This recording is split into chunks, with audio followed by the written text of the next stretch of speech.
കുറച്ച് നാളായി വ്ളോഗൊക്കെ ഇട്ടിട്ട്. ഇതൊക്കെ ഞങ്ങളോട് പറഞ്ഞത്. യെസ്, ഞാനിപ്പോൾ മലേഷ്യയിലാണ്. വല്ല നരത്തിലോടും പോണ തന്തയില്ലാത്തവനെ. ഇത്തവണ വന്നേക്കുന്നത് നമ്മുടെ ഓമിക്കുട്ടിയുടെ ഫസ്റ്റ് ബർത്ത്ഡേ ആണ്. ഇതാണോ അപ്പുറത്ത് പൊട്ടിക്കിടക്കുന്ന കക്കൂസ്? അവന്റെ ബർത്ത്ഡേ എനിക്ക് നാട്ടില് വെറുതെ ഒരു ഹോട്ടൽ റൂമൊക്കെ എടുത്ത് അവിടെ ഒരു ഹോളൊക്കെ എടുത്ത് വെറുതെ പൈസ സ്പെൻഡ് ചെയ്ത് കുറെ പേരെ വിളിക്കുന്നു അവരവസരം വരുന്നു.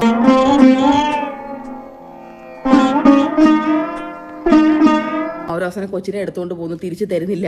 എന്നെ കഷ്ടല്ലേ, കോമൺ സെൻസ് ഇല്ലാത്തതിന്റെ കുഴപ്പേ.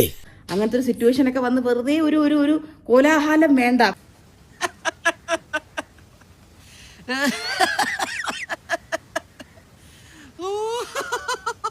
കുഞ്ഞിനും അവൻ എത്രയെന്ന് പറഞ്ഞ ഓർത്തിരിക്കാൻ അവനിത് ഓർമ്മയൊന്നും കാണത്തില്ലല്ലോ. അപ്പൊ വെറുതെ അവിടെ ഒരു അലമ്പ് വേണ്ടാന്ന് വെച്ചിട്ടാണ്.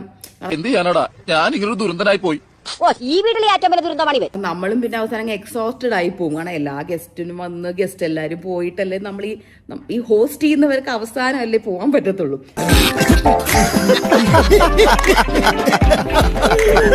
എന്താ പറയാ, എല്ലാവരും വന്ന് കഴിച്ച് ഫോട്ടോ ഒക്കെ എടുത്ത് പോയിട്ടേ നമുക്ക് ഇറങ്ങാൻ പറ്റത്തുള്ളൂ. അപ്പൊ എനിക്ക് അത് ആലോചിച്ചപ്പോ തന്നെ ഞാൻ ട്രോമറ്റൈസ്ഡ് ആയി. ഈ പഴയ അലവലായത്തരൊക്കെ ഇപ്പോഴും കൂടെ കൊണ്ടു നടക്കല്ലേ. എന്ത് ചെയ്യാനാ, അതെന്റെ തൊലിയുമായിട്ട് ഇഴുകി ചേർന്ന് പോയി.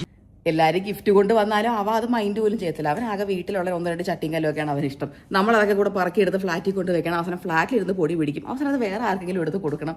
എന്തിനാ വെറുതെ ഇത്രയും കോംപ്ലിക്കേഷൻസ്? ഒരു വാക്ക് മുണ്ടിയാ അടിച്ചെന്റെ ഔത്തറച്ച് കിടക്കും ഞാൻ.